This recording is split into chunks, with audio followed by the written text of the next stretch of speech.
आज हम exothermic chemical reaction के बारे में बात करेंगे। इसके पहले हमने एंडोथर्मिक केमिकल रिएक्शन के बारे में हमने डिस्कस कर लिया है। आज हम एक्सोथर्मिक केमिकल रिएक्शन के बारे में बात करेंगे। तो जैसा कि हमने पहले बताया था कि एंडोथर्मिक केमिकल रिएक्शन किसे कहते हैं, वह केमिकल रिएक्शन जिसमें हीट की रिक्वायरमेंट होती है, यानी केमिकल रिएक्शन को फॉरवर्ड करने के लिए, केमिकल रिएक्शन को चलाने के लिए हीट की रिक्वायरमेंट होती है, तो उसे हम एंडोथर्मिक केमिकल रिएक्शन कहते हैं। लेकिन ऐसी केमिकल रिएक्शन जिसके कंप्लीट होने पर हीट बाहर निकलती है, उसे हम एक्सोथर्मिक केमिकल रिएक्शन कहते हैं। तो देखते रहिएगा कि वह केमिकल रिएक्शन गिवन आउट, वह केमिकल रिएक्शन जिसमें हीट बाहर निकलती है, उसे हम एक्सोथर्मिक केमिकल रिएक्शन कहते हैं। वह केमिकल रिएक्शन जिसके कंप्लीट होने पर हीट रिलीज होती है, गिवन आउट होती है, उसे हम एक्सोथर्मिक केमिकल रिएक्शन कहते हैं।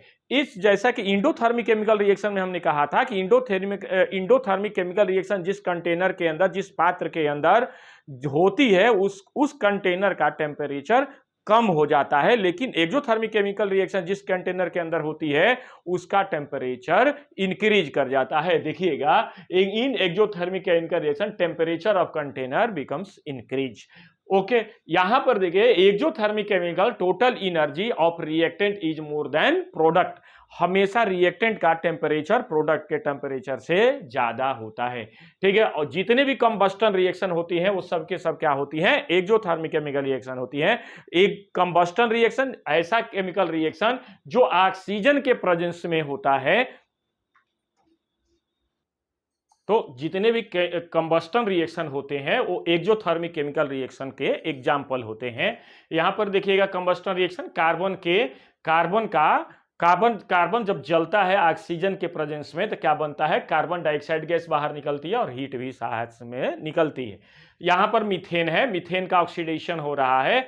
ऑक्सीडेशन यानी ऑक्सीजन के जुड़ने को क्या कहते हैं, ऑक्सीडेशन कहते हैं। ऑक्सीजन हमेशा जो है किसी भी ऑब्जेक्ट को जलाने में हेल्प करता है। तो यहां पर ऑक्सीजन के प्रेजेंस में जब मीथेन का ऑक्सीडेशन होता है तो कार्बन डाइऑक्साइड, वाटर और हीट बाहर निकलती है। यहां में when a water is added the quicklime, quicklime किसको कहते हैं, कैल्शियम ऑक्साइड को। कैल्शियम ऑक्साइड का जब हम कैल्शियम ऑक्साइड का जब वाटर के साथ रिएक्शन होता है तो वो भी किसका एग्जाम्पल होता है, एक्सोथर्मिक केमिकल रिएक्शन का एग्जाम्पल है। क्यों, क्योंकि इसमें जब केमिकल रिएक्शन कंप्लीट होगा तो हीट बाहर निकलेगी। तो यहां पर कैल्शियम ऑक्साइड कहते हैं इसको, या क्विकलाइम कहते हैं, या जो है सामान्यतः हम चूना कहते हैं। चूने को पानी में डालते हैं तो उससे हीट बाहर निकलती है। तो यहां पर देखिएगा, कैल्शियम ऑक्साइड वाटर के साथ रिएक्ट कर रहा है, क्या बन रहा है, कैल्शियम हाइड्रोक्साइड। ये कैल्शियम हाइड्रोक्साइड का दूसरा नाम क्या है, स्लैग्ड लाइम है, या लाइम वाटर भी इसको हम कहते हैं। तो ये कैल्शियम हाइड्रोक्साइड बना, लेकिन क्या रिलीज हुआ, हीट रिलीज हुआ। इससे यही मेन पॉइंट है कि जितने भी केमिकल रिएक्शन, जितने भी एक्सोथर्मिक केमिकल रिएक्शन होते हैं उसमें हीट बाहर निकलती है। ओके, यहां पर देखिएगा, नाइट्रोजन जब हाइड्रोजन के साथ रिएक्शन करता है लोहा के प्रेजेंस में, लोहा यहां क्या कर रहा है, कैटलिस्ट के रूप में कार्य कर रहा है। तो कैटलिस्ट के प्रेजेंस में जब नाइट्रोजन हाइड्रोजन के साथ रिएक्शन करता है तो अमोनिया का फॉर्मेशन होगा और हीट बाहर निकलेगी। इस तरह से ये भी क्या होगा, एक्सोथर्मिक केमिकल रिएक्शन का एग्जांपल होगा। सोडियम हाइड्रोक्साइड, सोडियम हाइड्रोक्साइड का है स्ट्रॉन्ग बेस के रूप में जाना जाता है। HCl के साथ रिएक्शन किया, जिसको हाइड्रोक्लोरिक एसिड कहते हैं, स्ट्रॉन्ग एसिड के रूप में जाना जाता है। रिएक्ट कर गया तो क्या बन गया, सोडियम क्लोराइड और वाटर, और हीट बाहर निकल गई। ये न्यूट्रलाइजेशन रिएक्शन का भी एग्जांपल है। ये न्यूट्रलाइजेशन रिएक्शन किसे कहते हैं, न्यूट्रलाइजेशन रिएक्शन के जब स्ट्रॉन्ग एसिड स्ट्रॉन्ग बेस के साथ रिएक्शन करता है तो न्यूट्रल साल्ट का फॉर्मेशन होता है। तो इस केमिकल रिएक्शन को न्यूट्रलाइजेशन रिएक्शन कहते हैं, और इसमें हीट बाहर निकल रही है, इसलिए इसे हम एक्सोथर्मिक केमिकल रिएक्शन भी कहते हैं। ठीक है, रिस्पायरेशन जानते हैं, respiration oxidation of food material is known as respiration.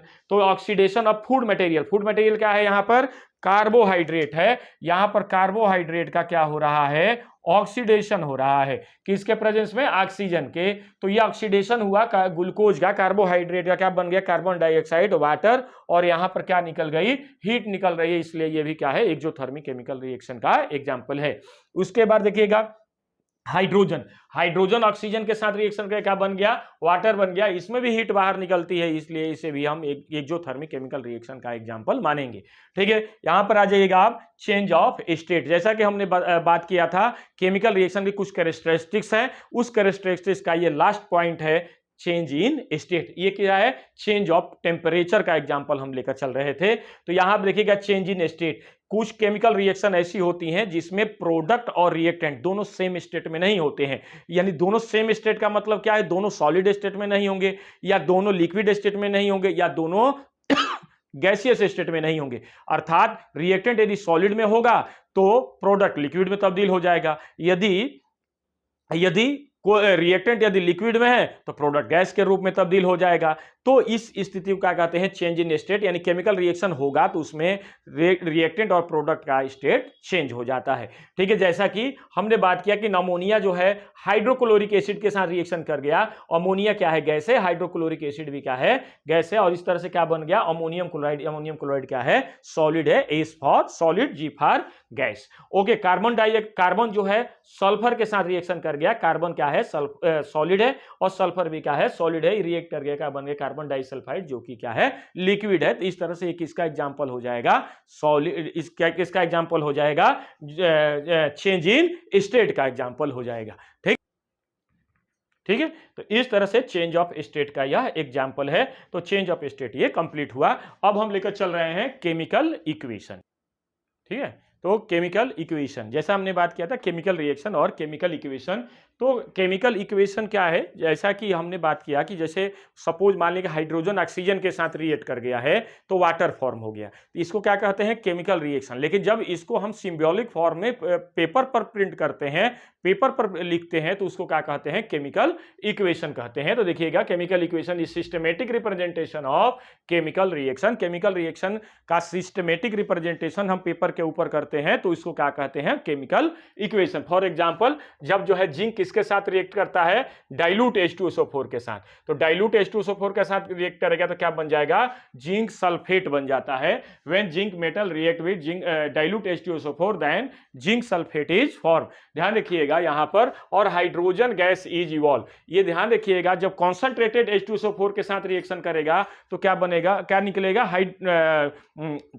क्या निकलेगा, हाइड्रोजन गैस बाहर, सॉरी सल्फर डाइऑक्साइड गैस बाहर निकलेगी। जब डाइल्यूट H2SO4 के साथ रिएक्शन करेगा जिंक तो हाइड्रोजन गैस बाहर निकलेगी। तो देखिएगा यहां पर जिंक जब जो है डाइल्यूट H2SO4 के साथ रिएक्ट कर गया है तो क्या बन गया, जिंक सल्फेट बन गया और हाइड्रोजन गैस बाहर निकल गई।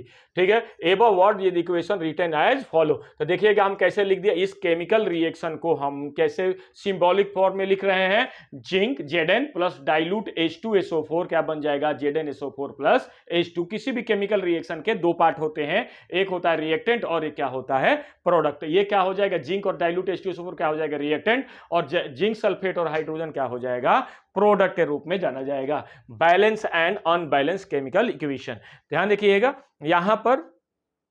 ठीक है, तो अब देखते हैं किसी भी केमिकल रिएक्शन को कैसे हम बैलेंस करते हैं और कैसे बैलेंस करते हैं, क्योंकि कुछ केमिकल रिएक्शन होते हैं जो ऑलरेडी बैलेंस ही होती है, या कुछ केमिकल रिएक्शन होती है जिसको हमें बैलेंस करना पड़ता है। यानी रिएक्टेंट साइड में जितने भी एटम होंगे उतने ही प्रोडक्ट साइड में एटम होंगे, तो उसको हम बैलेंस केमिकल इक्वेशन कहते हैं। लेकिन यदि दोनों तरफ एटमों की संख्या बराबर नहीं होती उसे हम अनबैलेंस केमिकल इक्वेशन कहते हैं। जैसा देखिएगा जिंक जो है H2SO4 के साथ रिएक्ट कर गया, यहां पर देखिएगा ये रिएक्टेंट साइड है, ये रिएक्टेंट साइड है, और ये क्या है, प्रोडक्ट साइड है। तो रिएक्टेंट साइड में एक जिंक है तो प्रोडक्ट साइड में भी एक जिंक है। इधर दो हाइड्रोजन है, इधर भी दो हाइड्रोजन है, इधर भी सल्फर एक है, इधर भी सल्फर एक है, इधर 4 ऑक्सीजन है, इधर भी 4 ऑक्सीजन है। तो इस प्रकार ये दिया गया इक्वेशन क्या है कि बैलेंस केमिकल इक्वेशन है। देखिएगा यहां पर यहां पर जिंक सल्फेट है, तो देखिए यहां पर इन रिएक्टेंट और इन प्रोडक्ट। तो रिएक्टेंट साइड में जिंक में एटमों की संख्या कितनी है, 1 है। प्रोडक्ट साइड में जिंक एटम की संख्या कितनी है, 1 है। Number of hydrogen atom in reactant side 2, in product side 2। Number of sulphur atom in reactant side 1 और इन प्रोडक्ट साइड 1।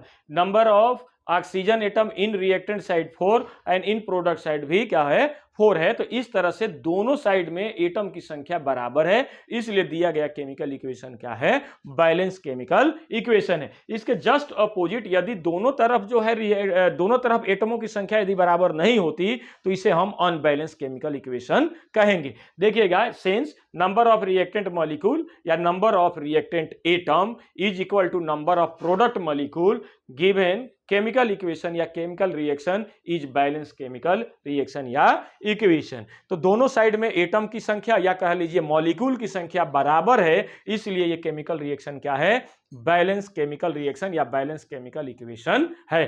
तो आज हम इस बारे में बात किया, कल हम बात दूसरे टॉपिक पे लेकर आएंगे, अनबैलेंस केमिकल इक्वेशन। बैलेंस तो हमने बात कर लिया, अनबैलेंस केमिकल इक्वेशन के बारे में हम नेक्स्ट वीडियो में आएंगे। Okay, thank you.